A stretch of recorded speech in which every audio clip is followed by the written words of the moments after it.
news brief on recent events in and around Japan. Today is June 25th, 2024. The Tokyo Marathon will introduce a non-binary category for runners starting in 2025, becoming the last of the 6 world major marathons to do so. Following criticism from advocacy groups and the United States ambassador to Japan to support LGBTQ rights, the Tokyo Marathon Foundation aims to be the most inclusive race globally. The race, expected to have 38,000 participants, will provide non-gendered changing rooms and restrooms, and include non-binary descriptors in participant lists and records. A Japanese woman and her child, along with a Chinese school bus attendant, were stabbed by a man in Suzhou, China. The mother and child sustained non-life-threatening injuries, while the Chinese attendant was critically injured. The attacker was arrested at the scene.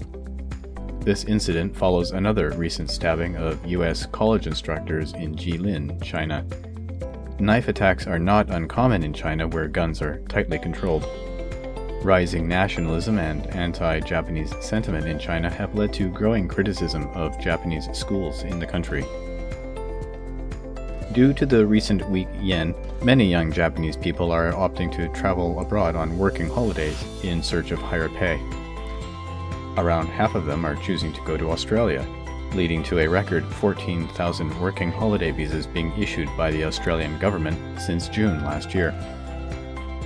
While Australia's minimum hourly wage is significantly higher than Japan's average, not everyone secures well-paying jobs, in part due to limited English language skills and cultural resistance to negotiations, as pointed out by Associate Professor Nana Oishi of the University of Melbourne.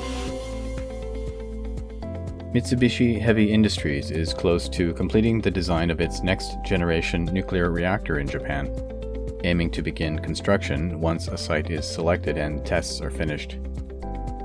The company expects to take about 10 years to build and start operating the light water reactor once a suitable site is determined.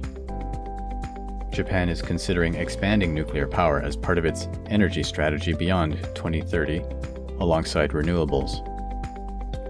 Mitsubishi Heavy aims to double revenue in its energy and defense sectors by 2026, seeing growth opportunities in markets including the United States, China, and elsewhere in Southeast Asia. The debate over leotards in women's gymnastics continues as the Paris Olympics approaches. While some teams, like Germany, have opted for unitards to combat sexualization in the sport, Japan's gymnasts will stick to traditional leotards at the Paris Olympics. The debate surrounds the idea of choice, with some gymnasts expressing discomfort with the revealing nature of leotards, and for aesthetic and performance reasons. Despite calls for more gender-inclusive uniforms in gymnastics and other sports, the decision ultimately lies with the National Olympic Committees and governing bodies.